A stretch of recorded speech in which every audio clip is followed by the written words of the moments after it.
Hi, welcome to Ketobiography. I'm your host, Robyn Dobbins. Two dear friends are joining me today to share a story of grit and stubborn hope in the middle of some very real health storms. We first met about a year ago through Vinnie Tortorich's NSNG VIP community. Maybe that was 2 years ago. Anyway, we quickly realized we not only shared a hometown, but also a deep commitment to taking our health back, one hard decision at a time. When I formed my first small group, they said yes, showed up, and have been showing up ever since, even when life has thrown them more obstacles than most. Their journey is not a straight line or a quick fix. It's a living example of what perseverance looks like.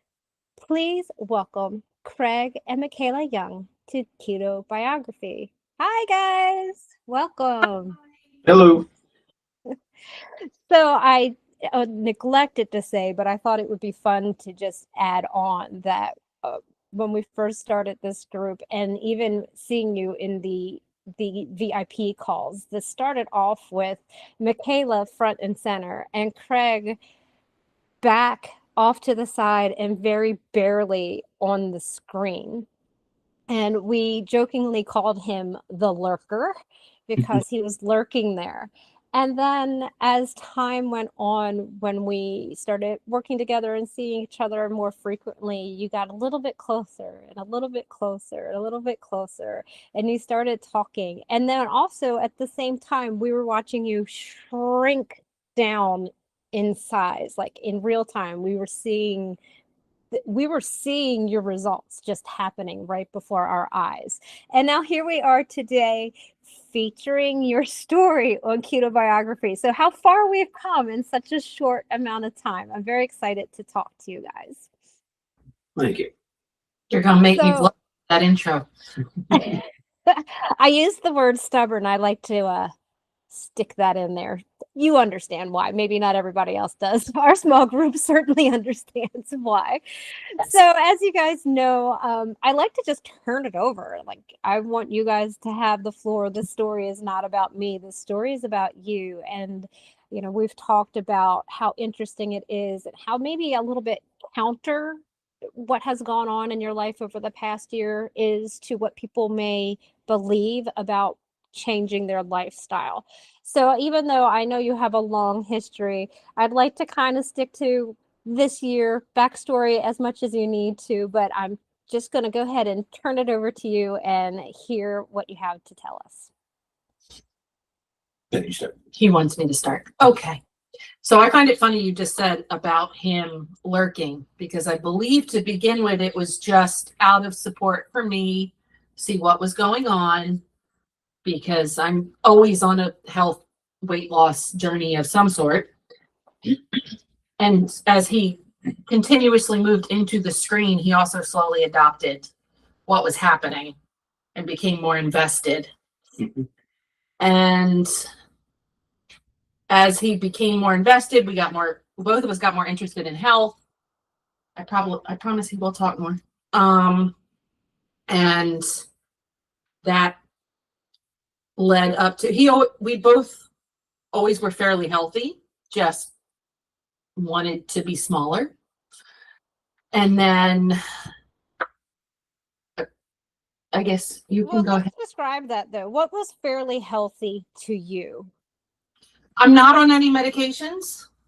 I have always had fairly low blood pressure. All of my doctor's visits have been mildly high normal, but high, like normal. The reason I joined the VIP group, I think it was 2 years ago, was I had gotten to the point that the doctors were talking about medication for weight loss, and I was seriously considering it. Except it was super expensive then. And I was like, if I'm willing to inject myself with something, maybe I should give food another shot. Like, really. And that was as close as I got to being unhealthy. And Yeah, for me, it was more, so my journey really started about maybe a year and a half ago.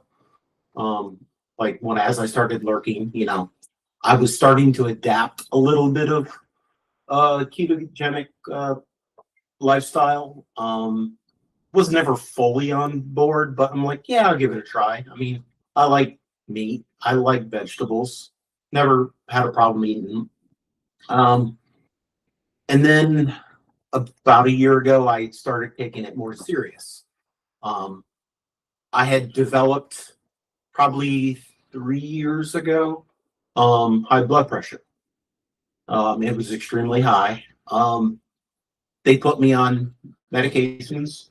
I was on 2 different medications. It wasn't going down enough. The doctors were not happy with it, so they were always trying to change my medicine up. And I never really liked the idea of being on medicine, so I thought, maybe with some diet, I can help control this a little bit better. It was a trickle down effect. And that's kind of my start, how I got into this style of this lifestyle. I don't want to call it a diet because I don't really think it's a diet. I think it's just you got to make your choice how you want to eat and stick with it. So then what happened as time went on when you started really digging in? I said we were seeing you shrink before our eyes. So you were clearly getting results from changing your way of eating. But what was happening with your overall health during that time? Yeah. So, yeah, I mean, I was shrinking. I had lost a total of almost 60 pounds. And I did that in a matter of probably 4 months, which was crazy. But I was still battling with that high blood pressure. I started taking other supplements. We have a naturopath friend. I was never a patient, but she would give me suggestions. Try this, try that. It was helping a little bit, but it was still an issue. So we got thinking, listening to podcasts. Always listen to podcasts. The blood pressure issue, we were wondering if it was some kind of blockage because medicine and other stuff wasn't bringing it down. So we decided that it'd probably be a good idea for me to get a CAC scan done. So that took a little bit of coaching, with our doctor because they just don't like to do it. Insurance doesn't pay for it, so it was out of the pocket, but it's a reasonable cost, about $100 and worth doing. So we did that. My score came back at about 2,400. So it was substantially high. They always say you want to shoot for 0. That took a couple months from that to go to the next point where they wanted to do a stress test. The stress test showed that I had further issues. Then just kept trickling farther and farther. Still working on with my eating, still staying on par, but still not getting the results I wanted. He handed it over. It's tag team. It is a little more challenging when there's 3 of us involved instead of just one-on-one. So I totally get it. So let's go back. So this was in this past year that you went through. You changed your diet. You weren't seeing the results you thought you would see based on kind of listening to podcasts and information that's out there. So you decided to go further. Did you at any time think that this diet, you don't need to go through these tests, that if you just stick with this way of eating, that it's just going to turn itself around and you won't need to go any further in your treatment? No, not really. I mean, I know that eating healthy definitely helps. But there's certain things you can't change. Damage has already been done. Things may be reversed, but even reversing something is going to take time. It's not a 3 month, I can do this and I'm good, you know. So yeah, it's, no, I mean, I've never thought that this was a quick fix, that this style of eating was hindering me. I always thought it would help and it would benefit me, but not necessarily to the point where I didn't have to take other possible steps to correct any damage that may have been done. You're looking with retrospect. You were not in a big rush to get the CAC scan because you felt fine and you thought it was fine. And so insurance wasn't paying for it. And he was like, whatever, we'll get it eventually. And it took, but the reason we pushed for it was he had lost a bunch of weight. He was eating, you know, meat and vegetables. He was doing holistic. He was taking the actual medication and it still wasn't going down. Every single thing you ever heard is, I lost 20 pounds and my blood pressure went down, and I did this and my blood pressure went down, and his didn't really move. So that's why we were like, this needs further investigation. There's something else going on. And I don't care what doctor you listen to, high blood pressure is, please go get this checked out. This is a problem. So, because we looked up all sorts of different, the podcasts and YouTubes on like the doctors that are the cardiologists that specialize in things, and everybody is still, if it's high blood pressure, go get it checked. So that's why we pushed for the CAC score. Yeah, you want under 100, and his was 2,400, and we got like a phone call immediately from the doctor's office. Yeah. And yeah, that's definitely alarming. That's an alarming number to see. So it's certainly something that goes on. And what I like about, it's funny to say, I like the story. It's not the best story, but what I like about this story is that, you know, so many people will put their eggs into the I'm ketogenic and it's going to heal everything basket, but you didn't, you know, you still saw things as alarms, and so many people will still just kind of miss the big red flags that are flying, and you know, the alarms that are all going off, and yet you still decided to go ahead and go further and get it checked, even if you were hemming and hawing the whole entire time. And we've had conversations where it was like, I'm going to try to wean myself off of these blood pressure medications, and then you would say, I've been checking my blood pressure and it's still high, I don't know what to do. And you know, I think you ultimately made the right decision. It was definitely part of our coaching conversations too, like, we can't ignore this, we certainly can't ignore this, and to go further and deeper. Michaela, yes, while you were going through, I mean, you two are in this together, which is another part of the story that I absolutely love, is that very few people have that, where their spouse or, you know, friends or whoever is going along with this on this ride. But their journey hasn't always been easy, and there's been some roadblocks along the way. How have you managed changing over your diet, and then also kind of watching this person that you love go through such things, and what has it done for you in your journey?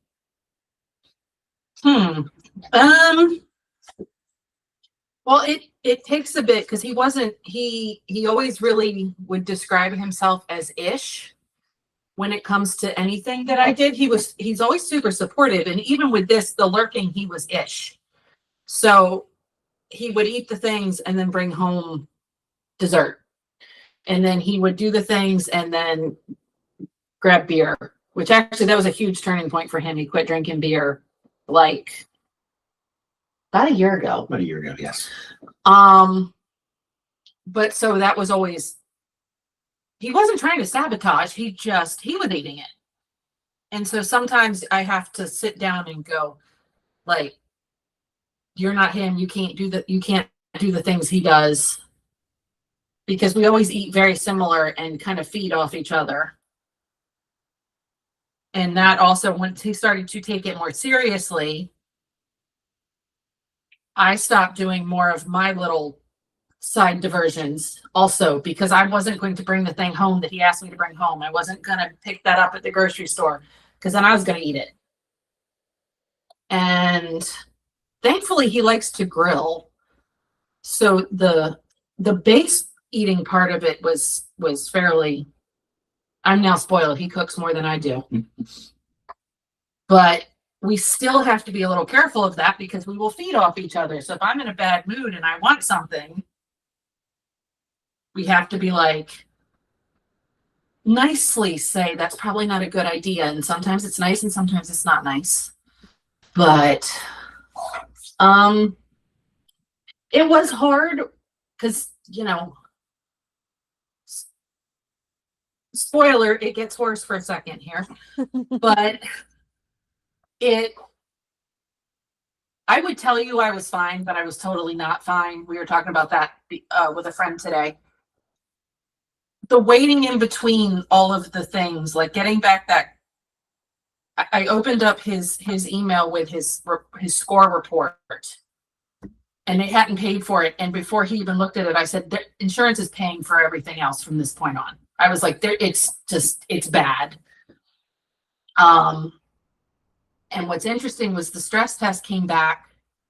They said it could be a false positive. It's a gray area. It's a little weird. Like sometimes that echoes.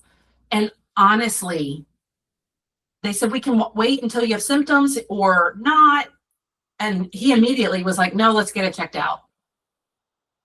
And I told him, I said, I'd have waited. I'd have been like, nope, I don't want to know. So I'm glad he did not wait, which is more part of his story.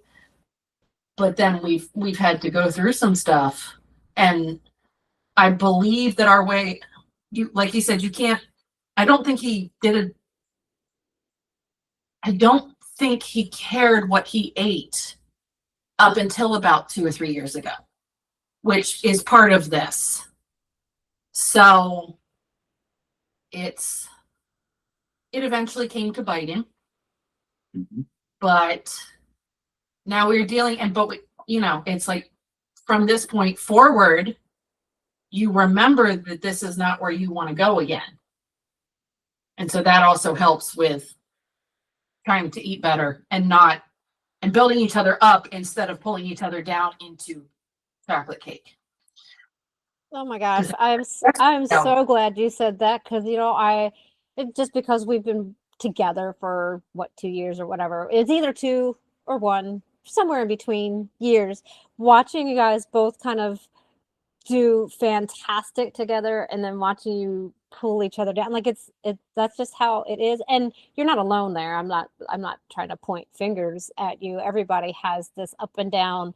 Okay, everybody has this kind of up and down journey and process, and it was interesting to watch you both thrive and then fall and then thrive and then fall, not quite so much, but each time like learn something from it. And that's the only way we can improve in anything that we do, is each time we get knocked back, it's learning from it and not doing it again. So we've gotten as far as Craig gets a stress test and it doesn't look good. Let's proceed in that story. Yeah, so I had the stress test. They sent me home, after it. They're like, yeah, well, good. We'll give you the information. We'll contact you as far as what's happening. Immediately, within the same day, they called and they said, we need you to come in. So that's not what you want to hear. That's scary. It's very scary, yeah. So I said, well, I got an appointment in a week. They're like, no, we need you. Can you come tomorrow? And I'm like, sure. So I called work and said, I have an appointment. So we worked that out. I get in there, meet with the person in there, and they're like, oh, yes, you have abnormal results. It might be false. It might not be. But it shows that you have a substantial reduction in your flow of blood, and it shows that there's maybe some blockages of moderate to substantial size. We're not really concerned about it, but what would you like to do? And like Michaela said earlier, I was like, well, I want to take the next step. What can we do? And they're like, well, we can go in, we can do a heart catheterization and look, possibly stent if it's an issue. I said, okay. Didn't really want to do that, but I'm like, you know what? I don't have a choice now. That's what I have to do. So that was scheduled, I want to think 2 weeks later. Yeah, it was. Yeah, 2 weeks later that was scheduled. So I went in for that procedure.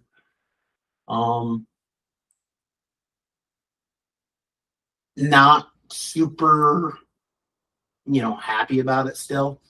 The doctor he's doing it. So they sedate you, but I was not out. I wasn't drowsy or anything. They went in through my arm and in the middle of the doctor doing all this, he looks down to me and he said, I'm sorry to tell you this, but I cannot stent this. You need bypass surgery. Multiple. Not something you want to hear while you're laying on an operating table. And then, trickled from there. And I think it was probably three weeks later, they had me scheduled. No, it wasn't 3 weeks. That was in October. So they scheduled me to come back into the hospital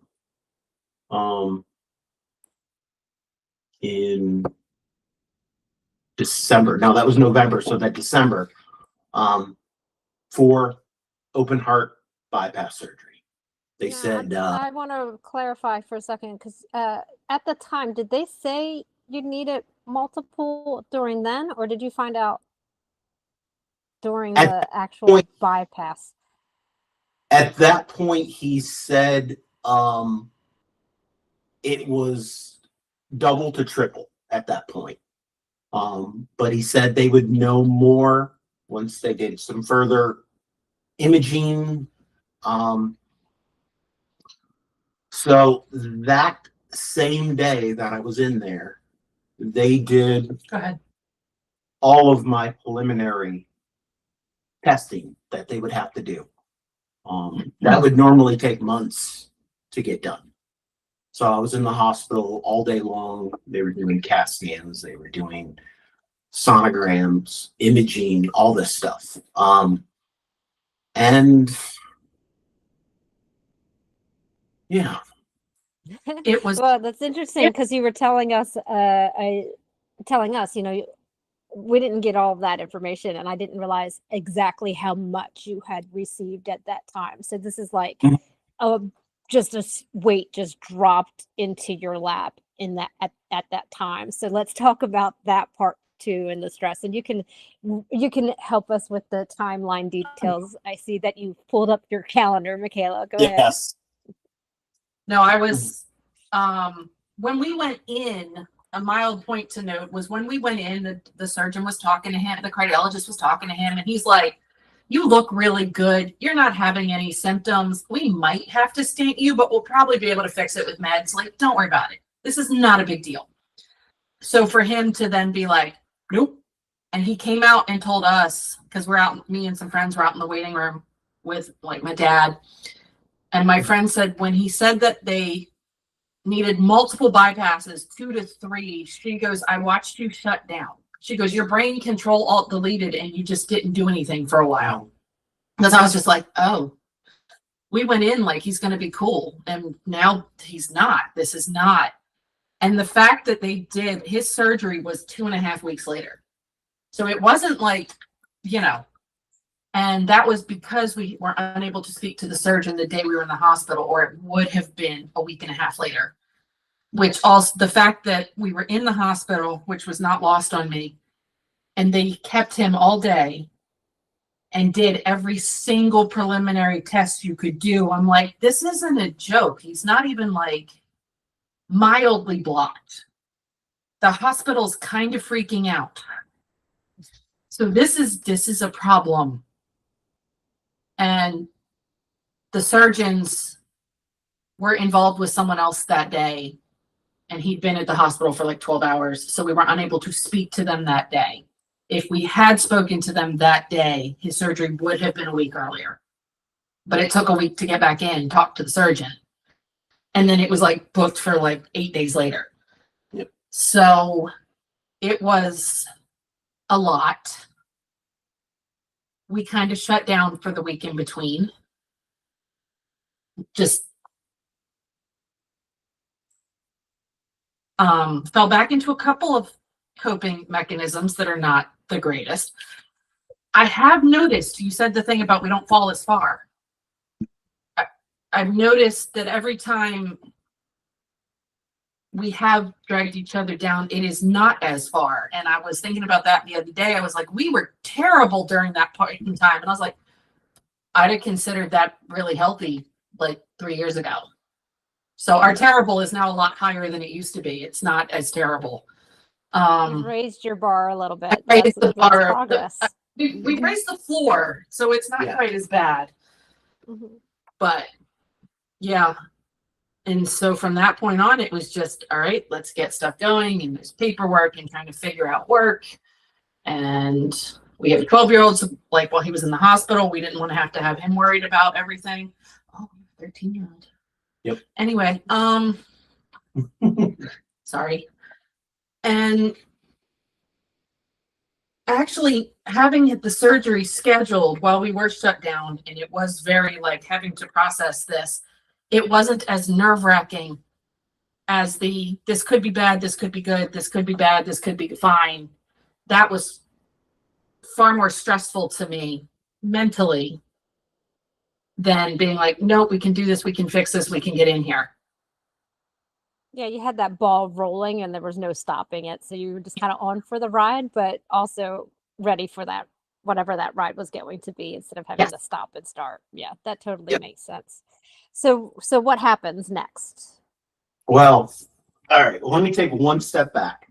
So during all of this, I've actually never had any symptoms.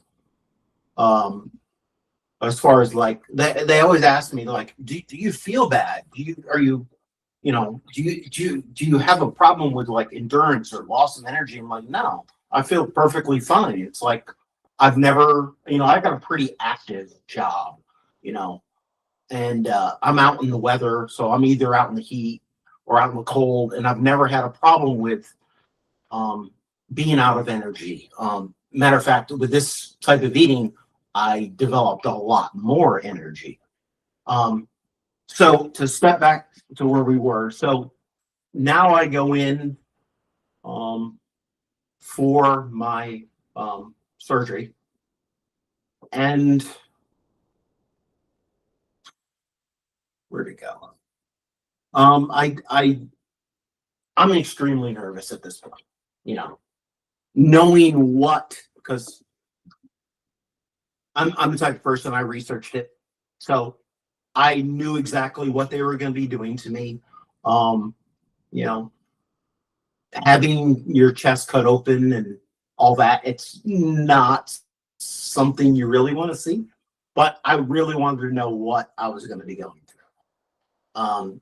So they did the procedure. They ended up doing a double bypass. They said the third one was so small of the vessel that, and it was at the end of a branch, that it wasn't worth doing and it wouldn't be a problem.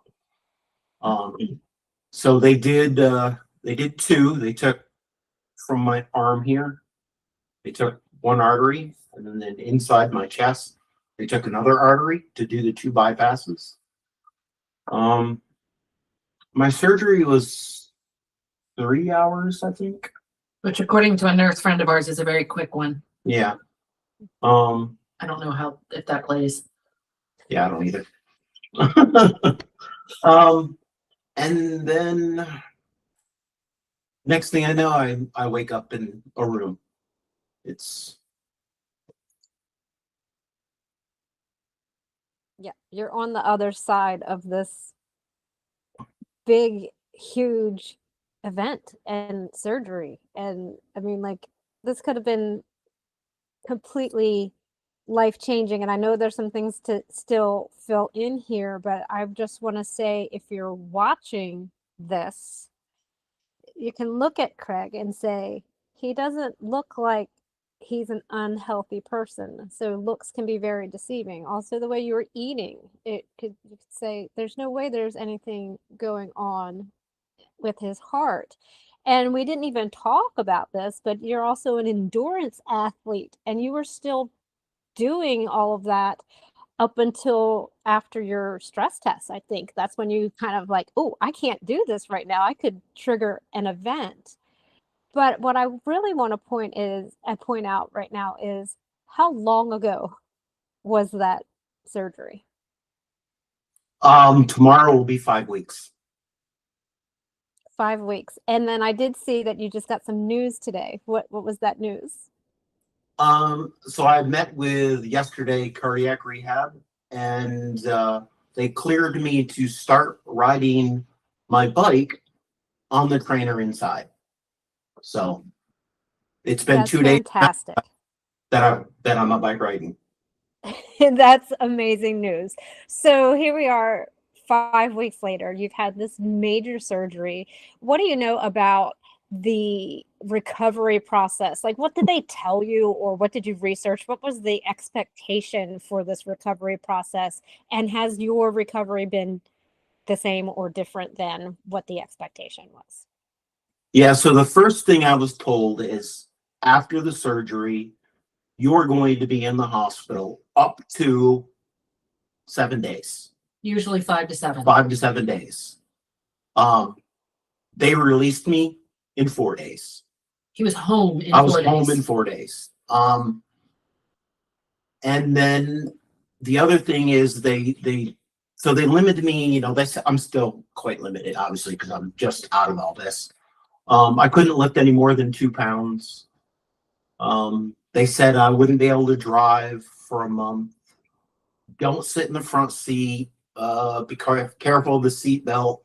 Definitely, don't get in an accident if you're sitting in the front of the airbag, because it could, it can collapse my chest, because the bone, it takes at minimum 6 weeks for the bone to heal. But they said actually longer for that bone, because it's really soft. And then a week later, I go in for my checkup with the surgeon, and within a week, they're automatically like, "Oh, you're doing phenomenal." It's like you're healing so fast and so well. They actually released me to drive within a week, which was crazy. And then my next appointment was A few days later. a few days later. Cardiologist. Cardiologist. And she was, they're all of them want to see, the incision. They check on all this stuff. And every single doctor's appointment, every single doctor or nurse I saw, they were just in awe of how fast I was healing and how fast I was recovering. And I've had a couple doctors that I've talked about that how I eat, and they're on board with it. Obviously, there's some that definitely are not going to be on board with it, especially nutritionists. And so I definitely feel that this way of eating is helping my body recover and heal so much faster than the normal person that did not eat like this is. Or you, if you didn't eat like this. Yes, yeah, or me, yep. Or you if you had gone through all of this 2 years ago instead of Yep. this past year, how different that could have been. It's wild. I think that's a great part of the story is that, you had to have this major surgery, these procedures and this major surgery, but the difference between the person who is choosing to eat a different, ketogenic NSNG way of eating, the healing process that's involved in that has been very beneficial. I think other people might say, oh, I've been eating this way for 6 months and it didn't help. I still had to have heart surgery, so I'm not going to eat that way again. I'm just not destined to be healed. So that was kind of where I was going with a question that I wrote down while you were talking. It was like, how has this experience changed your focus for the future? And that can apply to both of you, Michaela. You can chime in as well on this one. I definitely feel it's, it's eye-opening, It's like I know this helps and it is a big benefit eating like this. But now having to go through what I went through, it makes it more I see the importance in it more. And I want to, helps me focus, stay a little tighter on staying within my eating parameters, knowing what I can and can't eat. Definitely staying away from the sugar never helps you. Yeah. Interestingly enough, we've had a few people that found out about his heart issues and went, well, you're gonna have to change back to the way you were eating. You can't eat the way you've been eating anymore, can you? And it's like a year and a half of this versus 40 years or whatever, 30, 20, however you want to word that, of pizza and beer. But the meat and vegetables is what killed him in the last year. Now, I was like, no, this probably bought him time. And I have showed you pictures. I've sent them to you of us right before we started. And nobody said anything to us at that point. The way we ate was totally fine. It was completely normal, except nobody would doubt that they had heart issues. But once we changed, everybody was like, oh, you need to stop eating that way. And it's like, no, this probably bought us time. And right before he went in for his heart catheters, not your cath, your actual surgery, as soon as he got his CAC scan, he turned and looked at me and went, you get one. Because you have been right next to me. You've been eating the exact same way. And I actually have a history of heart issues in my family. And my score came back as a 0. So I'm like, it's clearly not the way we've eaten is what did that to him. Well, in the past couple of years, because I've dabbled with low carb for a very long time. But it was also a nice way to be like, no, it's not necessarily what we've eaten in the past year, because I should be way higher if that was the case. And that score scared me to death before I got it, because I was like, I'm going to have to go through all this again, but on me. And I was going somewhere and I forgot where it was. I'm sorry. Well, that's okay. Craig kind of raised his hand a bit ago. Do you remember what you were going to say? I was gonna add, so after all this, she went a different route than what I was thinking. We have a good base group of friends that are supportive and want to help out all the time. So they did a meal program for us for 3 weeks. And during that, we've had several people that are like, oh, you want this dessert, you want this. And we're like, no, all we want is meat and vegetables. We don't want all the other stuff. A few people still brought us dessert. Yeah. Because when you say I don't want any grains, that doesn't mean chocolates or cookies. Yeah. Right. That's obviously a whole different category. Just really the fact that your friends would ask, inquire, be at least a little bit curious to try to manage how you eat is a tall ask. So many people just don't understand. So it was pretty awesome that they were able to do what they did do for Yeah. you guys. I know some potatoes slipped in here and there, and that's because obviously a potato is a vegetable, so it counts. Yeah. So let's not count the fact that it's like 100% starch, but just that perhaps that down the line touches them like that. They'll see what you have been able to do, and that you enjoy how you eat now, and that you are looking at it as a way to maintain the health that you have now, that you like this gift that you've been given to yourself. Is that weird to call it a gift? Like you went through this Yeah. kind of trauma, but you did not have an event. You No. didn't have an event. So you were given this gift of being able to pull that thread and figure out what was going on, because you were kind of controlling the other variables. And you're like, there's still something wrong. I need to get it I need to get it checked. Right. And now you have this new life kind of presented to you with a new and hopefully better outlook. I would like to think that nothing like this happens again. We can't predict that future, but you're certainly doing the things that you need to do to try to prevent a second event. Absolutely. Yes, that was always one thing for years. I think you're talking about how has it changed your outlook. For years, we joked that we were just fat. And so it wasn't, that's why the ish was okay. Because if it slowed down our weight loss progress, like whatever, it's an evening or two a week. It's not that big a deal, and A cookie here and there, it's not going to hurt you. and then to have something be like, no, actually, it can hurt you. Like maybe the ish is not enough. Because we love to ish. We love to, yeah, I'm keto-ish, except on the weekends. It's fine.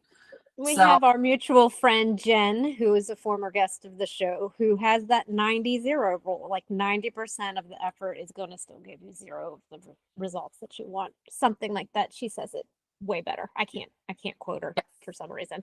But that ish was getting in the way of your ultimate goals. And Yes. and you set goals for yourself in the beginning, and this knocks you off course a little bit with some of those goals, especially those that are fitness related. But I think you've really refined what you want for yourselves and how you're going to get there. And that was going to be my next question. So you kind of led into that. How is that changing your future outlook? How are you eating? How might you define when maybe an ish is allowed? We'll call it an ish. Call it an ish. Will you allow ishes anymore? There will Or still are you be. like, yeah, do you feel completely still be an changed, or is there still an ish in your life? I would love to say that I am never going to ish again, and I know that's a lie. However, I've always said something to our son, which if we'd listened to our own advice, we'd probably be much better off. That the chocolate cake that your grandmother bakes from scratch and that you get once a year might be worth it. The cupcakes at the corner store are not. And so realizing that there is damage will also make it more, not is this worth it, like, oh, I'm going to have a headache tomorrow, but like in long term, which makes there a good bit of a stretch between them.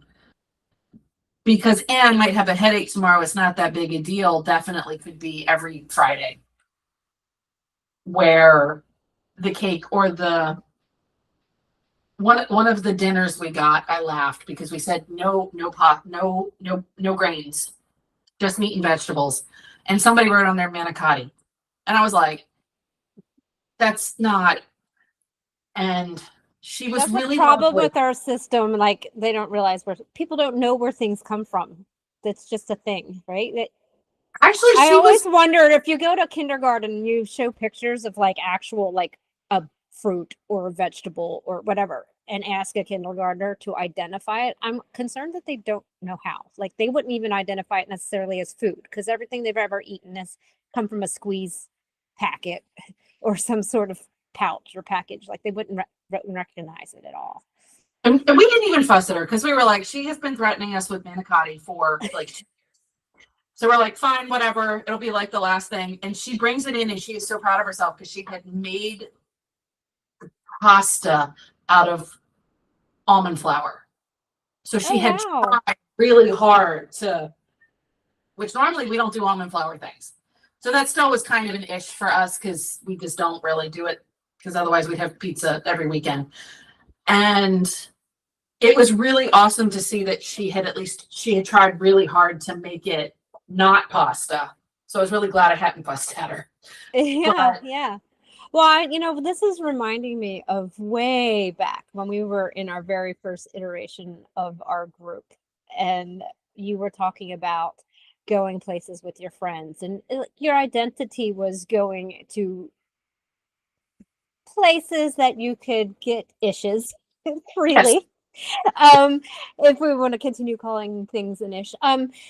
And that you were really struggling with how your friends would perceive you for making different choices and how hard that was for you. And here you were so worried that you would like lose your friend group entirely because you would have nothing in common anymore. And then you go through this phase of your life and your friends are going out of their way to try to accommodate. So I want to say that out loud because there are a lot of people who are exactly like you with that thought. Like, I'm never going to be able to be with my friends again. I can't socialize again. I can't go to dinners again. Nothing. This is just so limiting. And it isn't. We can't create a reaction from somebody else. We can't predict how they're going to respond. I have learned through this journey a bit that a lot of people are not paying attention to your plate. Because even in big groups of people, you just put the meat and the salad on your plate and people be like, oh, do you want this? And it was somebody who was giving up wine and so what she would say is not right now, maybe later. And so I started pulling that out with things. Oh, no, I'm good right now. Maybe later, which I wasn't planning on it. But then they lost track of me. They didn't care because they had offered. I had said later, so they were happy that I was going to grab it on the next plate. And it's like, and then 98% of people never noticed past that. Yeah, and I noticed so I'm a big social person. I like to hang out with people. I like to go do things. And when I started, my personality is a little different than hers. Yes. I told people this is what I'm doing, and I didn't care what they thought. It's like, this is my choice. It's my life. This is what I want to do. If you don't like it, I don't care. So I would try to find a place where I could get something that would go along with the way I was eating. So most of the time I would, somebody's like, you want to go for a beer? I'm like, sure. I'm not going to have a beer, but I'll go. I'll have some wings. That was kind of my staple for a long time. I would have lots of wings. And then I would just get a bourbon. I'd cut out the beer, which helped me a lot. Bourbon was an issue sometimes too, but it wasn't as bad of an issue. So yeah, I kind of stuck to my guns with that aspect of it with people. So there's that word stubborn again. Yes. Yeah. Well, that was a perfect example of the personality and how we dealt with everything. Was I will tell if people ask, I'm talking like doctors or whatever, my go-to is a modified Mediterranean because then they go, oh, good. And he's like, I'm carnivore. I like meat. I'm like, no, don't say that. But it does sound like the doctors that you have been receptive to that, despite despite maybe your anxiety about saying those things. It sounds like the doctors have been receptive. We'll see how the cardiac rehab person goes because she bristled a little bit. Yeah, I have a good friend in that community, so perhaps I can pull well, have a lever pulled from the other side. My stepmother used to work there, so she Really? she may possibly know someone there or who you're working with and may be able to be like, hey, don't say a word to him. He's doing the right things. We'll see. We'll see if I can. Well, push that button. there's a nutrition, we got yesterday a nutrition questionnaire, and it is ridiculous, which now I understand why the questionnaire surveys are terrible. It puts bacon and, I'm not saying there's anything wrong with bacon, but it puts like bacon and like deli ham in with steak. And we, like I said, he likes to grill and smoke. We make our own bacon. So it's not even normal bacon. And they're like, your ground beef, how many, what is the fat content of your ground beef? And how many palm-sized servings of meat do you eat at a meal? And I was like, they're not going to like your answers. No. 27% fat ground beef. Whose palm am I allowed to use? Yes, I was like, well, we'll see how it goes. Yeah, I think the further you go away from the doctor, probably the more pushback you'll get. And I speak of my stepmother having worked at that cardiac rehab. She now eats NSNG, but she knew me for a long time before she made that change. I mean, that's her education. This is what she did. Like, she had to really reverse a lot of things that she had in her head. And that might not be your battle. You just go do your thing and choose your battles in that case. But I am glad that you're going through that rehab, and they're seeing that you're doing better. It's interesting, but whoever on the inside, be interesting to know if they have like stories from people who are maybe similar but eat in that traditional American way, if their stories are a lot different about how long it took for them to heal and go through these processes like yours. But I mean, just to find out that you could drive, I mean, you had open heart surgery. They told you you couldn't even wear a seatbelt, and then they're like, oh yeah, you're fine. Oh, in a week? Yeah. That's a week later. I was ridiculous. I was dumbfounded by it. I'm like, what? I thought it was gonna be a month. They're like, no, you're good. Like, no, you're healing really well. It's fine. Okay. Yeah, I mean, this is incredible. We're 5 weeks later and having this conversation. You're not like bandaged up. I know that your arm was more of a challenge in the healing than actually your chest, right? Right. So is that now 100% healed? Not quite. No, there's still some scabbing here. From what I understand, this point is almost worse because of like just ill. We don't have to go into that, but yes. Interesting. We'll leave Craig to watch those videos and he can know, but I don't. I did not watch those videos. I did not watch those videos. But it's almost healed, and that's good. Yes. Side point to all of this is going into cardiac rehab and getting a tour, seeing the other people that were in there. I was teasing him that he's going to be in there with a bunch of old men. But had we not been eating this way, I don't think he'd have ever bothered to get the CAC. We wouldn't have checked. And the typical age for a heart attack is in about 2 years, which means he would have been right on par. And it would have been a heart attack because everybody's like, I can't believe you haven't had symptoms. This is terrible. And where his was, he may not have needed the rehab. He may not have made it. Yeah. So if we had not been doing this, it would have very likely been an incredibly different outcome, which is slightly scary to think about, that just deciding I didn't want to poke myself with a needle has led to, I didn't want to take weight loss drugs has led to this, which is a big difference. And something to remember in future when we went a downward spiral ever so slightly. Yeah. It's very interesting that you put it that way. I didn't think about that. Like it was all about you, Michaela, always making yourself the center of attention. It's just funny, skinny, and I'm still not, but that's okay. We go, it's that right. But you've been through a lot this year, and like I said, you you said, you keep raising your floor.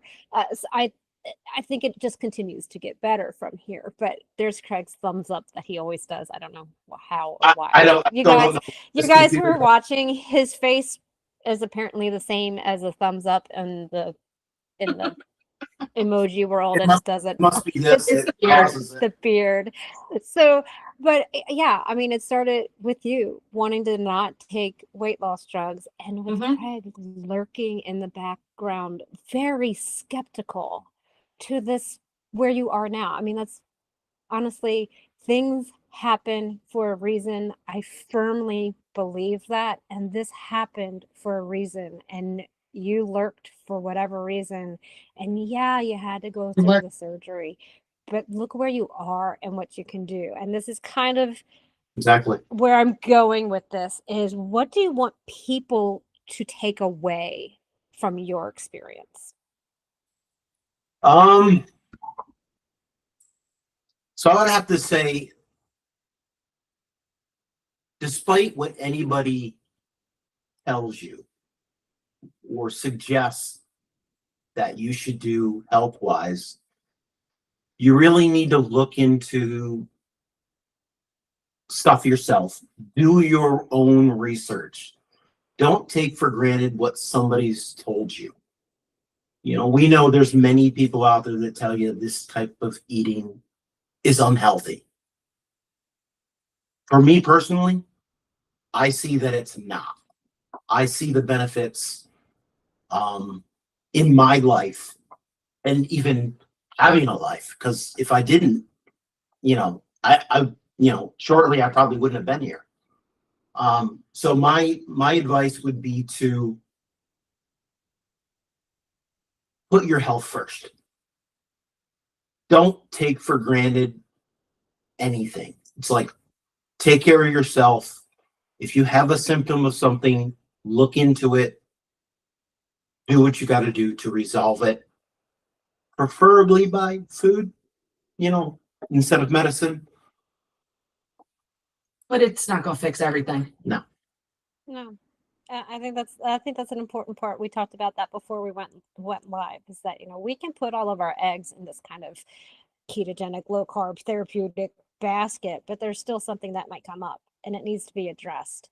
Mhm. And you're using this ketogenic way of eating in conjunction with these other procedures and protocols that need to be in place, so that you can have some longevity, which you may not have been guaranteed had you not done it this way. Yeah, no. I always just try and tell my son to eat in a way that your body likes, because your body will tell you, not the way your mouth likes, because that is different. But you can tell, like, if you're not sleeping as good, if your headache, if you wake up with a headache every morning, all the things.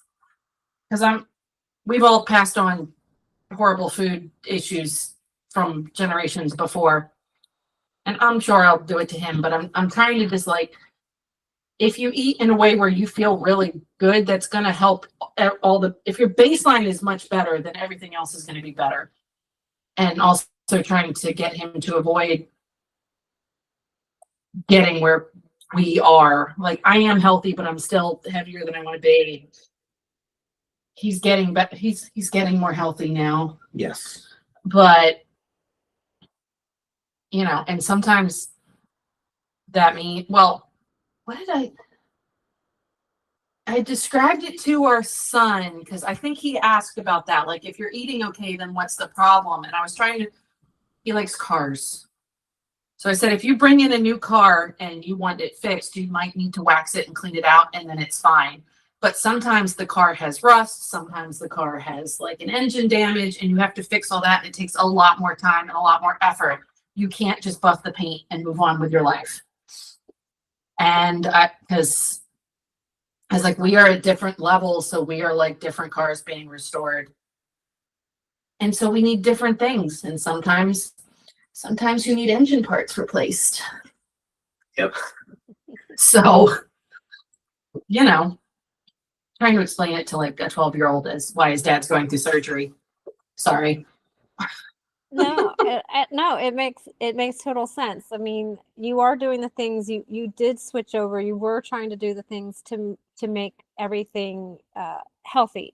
You know, you had this goal of health and of fitness and Mhm. all that. Like you were making all of those changes, but it doesn't stop the fact that, as you said earlier, you have 20 or more years prior to that change that there's been damage done. Can some of that stuff heal? Absolutely, it can, but it depends on where you are on that timeline. And unfortunately, in this case, you were pretty far along on that timeline, and there was no turning back. So you had to do what you needed to do, and it was a medical procedure, it was surgery. So you had to do, and Yep. there's of course medications involved that you have to take, and that's we were talking before cameras went live that you have this thing in your head where you might be able to get off the medication, but the studies aren't absolutely clear. We are in kind of this like so specific. Does somebody who is following ketogenic therapy who has had a heart event and open heart surgery, should they be on a medication? There's not that specific of a study out there. So, following the best guidance that you can and doing your own research, like you said, these are things. It's important, I think, to know that we have more control over these decisions than we previously thought, because we always thought the doctor was the smartest person in the room. But it's okay to have these conversations now. It's okay to come in with some research to support why you're making the decision that you're making. And it sounds like you've been very fortunate to have doctors on your team that are receptive to those conversations. Not everybody has that. So that's an important part. And before we go, I actually want to pose that same question to you, Michaela, because you're here on this other side of it. This is your husband, the person that you love is going through all of these things. At the same time, you're managing your own health, your own goals. You've got to sometimes make decisions about who do I prioritize in these really stressful times. So what would you like people who might be in your situation to take away from this story? Oh goodness. I'm not sure. Let me think. See, look, Craig was nervous, but I'm putting you in the hot seat. You are. What is happening? I don't know that I handled it 100% appropriately. So I remember I had a friend whose dad went through open heart surgery. And so she was explaining to me that I really, really, really needed to watch his mental health and make sure he was okay. Because touching your heart will mess up all sorts of things. Like physically touching the heart will mess up all sorts of things. And he actually did fairly well mental health wise. Like I made sure that friends came over and that he had people to hang out with, and he had friends like do little projects for him, and it was great. And I think so it's been almost 5 weeks. We had a conversation last week, and I said I have to care again because I don't care about anything except making sure you're okay. And I still was kind of following him around, like, what if you fall? He's like, I'm fine, leave me alone. And simple things. Let me see, how do I word this? Like I painted my nails because like I always like having nails, and I didn't matter. Like I was biting them really bad, and doing my hair to go in public because I was like, I kind of liked hiding from everybody and I didn't have to do anything. But also doing those things because when all I cared, even with the food, like eating okay, I still was only worried about one thing, him and my son. But like I was totally on the back burner completely. Like I'm not worried about it. I don't care. Doesn't matter. I told him like I have to care because I'm getting to the point that I don't care about anything. Not like sad, but just I don't care if I go in public. I don't care what I look like. I don't care. It's like I have to care because I always did. And it was weird that after a couple of weeks, I had to just remember that, like, it's okay. I also did know that eating properly through this, I'd have probably been so much worse if we'd have been like, just bring whatever food you want. I don't care. It's fine. I think at one point I told you, it was a while ago, that I was hitting the wine really, really hard, but wine gives me anxiety and I already had enough. So that was not a good idea. And I'm not going to say in the last 4 weeks I haven't had any wine, but I did keep that in mind, that I did not need to give myself extra anxiety on top of everything. So even if you are super focused on them, still try and take care of yourself. I also noticed I was not eating till dinner and just drinking a ton of coffee, which is just another way of like not taking care. It's like, it's fine. I'll just drink coffee. I don't need food. It's fine. So while you are taking care of somebody, which I think this is universal, caretakers don't take care of themselves. And you need, even if it's just little, that, you still got to do that. And eating, not using that as an excuse to eat whatever you eat your stress isn't going to help anybody. So, I never fully understood the put your mask on before you put on your kid's mask, like the airplane thing, because you can't, because you're going to burn out real quick if you don't take a minute to breathe yourself. There I am. Yeah, it's a completely honest statement, and I appreciate the honesty with that. Like, it's hard, it's stressful, and it came at you really fast.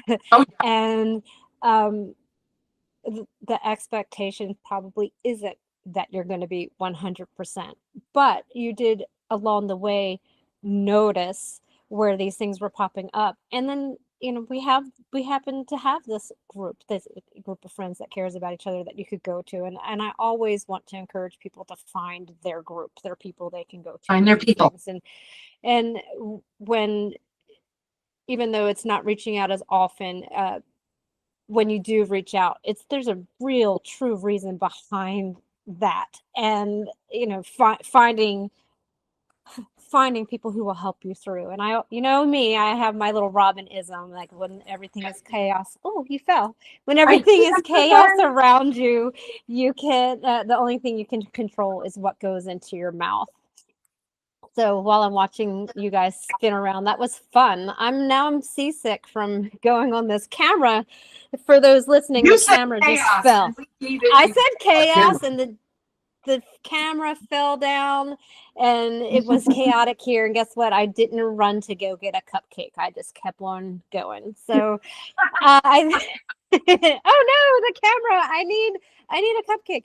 No, I am just so appreciative that you guys came on and were really open with this conversation. As I told you before, I don't think we talk about this piece enough, that there's some damage that's done and that we need to go back and maybe take care of those things and not just assume that we've changed our way of eating and it's all just going to get better. So I really appreciate it. And that fast, we've run through our hour.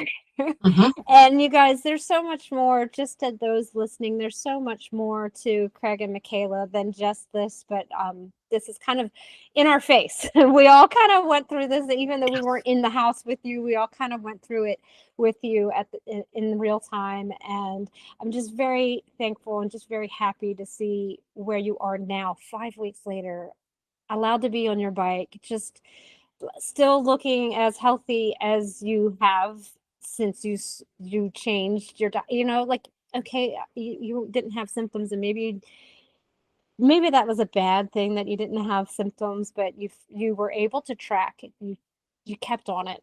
You were checking your blood pressure. You kept sticking with it, and that's just an important piece to share. So any further thoughts before we close out? Can people find you anywhere? Reach out to you, find you, ask more? We both have Instagrams, and that's about it. His is all meat.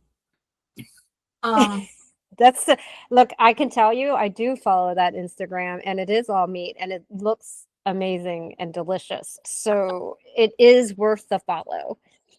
OLDNUM7 on Instagram. That's pretty much the only thing I do. And I am Micah Stang, MICASTANG. Both of our Instagrams are clearly from a former life, but I post a lot of sunrises. I don't know. I am the lurker on there. So, but no, That's okay. If somebody wanted to like DM you, you might be able to see that. So that would be good. And then do you have any, I know this is obviously a setback for you, Craig, because you have to follow doctor's orders on your exercise. But Michaela, do you have any future plans? I know that you're an ultra athlete, and has this put a damper in your future plans with this, or do you have some goals in mind? Yes and yes. Mhm. I had a 50K in February, which last Friday I called the race director and I was like, I have not been giving this the attention it needs. I can't do it this year. So he was able to give my spot to someone else, which is fine. However, this one and I have entered, they're doing we have until December 31st of this year to do it. So it's not pressing, but they have a run across our little Delmarva Peninsula, and it starts at the Chesapeake Bay and it ends at the ocean in Assateague. And we have signed up for the stage so that it's like, I think it's like 10 stages. But this one wants to recover and do it all in one shot. And I believe it's 58 miles total. So that is the goal, is by the fall, hopefully, while the sun is still up and it's not trying to cook us, to do that in one big shot, which will take continuing to eat well and train, because that's a long distance. But it'll be interesting. So we'll keep people posted on that one. And I like that you have a goal. Yes. Other than that, in September, there's always a local running event, a 24-hour event. Last year it's a 5K every hour. Last year I did 7 5Ks. This year I plan on doing anywhere from 10 to 12 within 24 hours. And then there's also a 100-mile bike ride. That's usually in October, and I'm planning on doing that also. I will likely do the bike ride too. I just don't know if I'll do the 100 or the 65. We'll see how the training for everything else goes. Yeah. Remember to train, but don't train until it's time to train. But remember to train. Yes. I know that there's some previous history of just going out and doing it, but we're not getting any younger here. We're certainly dealing with our stuff. So yes. I love that you have these things in mind and that it hasn't changed. Okay, now I'm an old feeble guy, because you're not. There's some changes there, but you can certainly move past them. And the best thing for you to do is to keep moving. Yes. Once we give up, it's all over. So good for you. Thank you guys so much for coming on and sharing this piece of your story. We'll have to have you back to give us an update of whether you've run across Delmarva or not. How that goes. But I do really appreciate you joining us. Thank you for hearing our keto biography. Bye. Bye.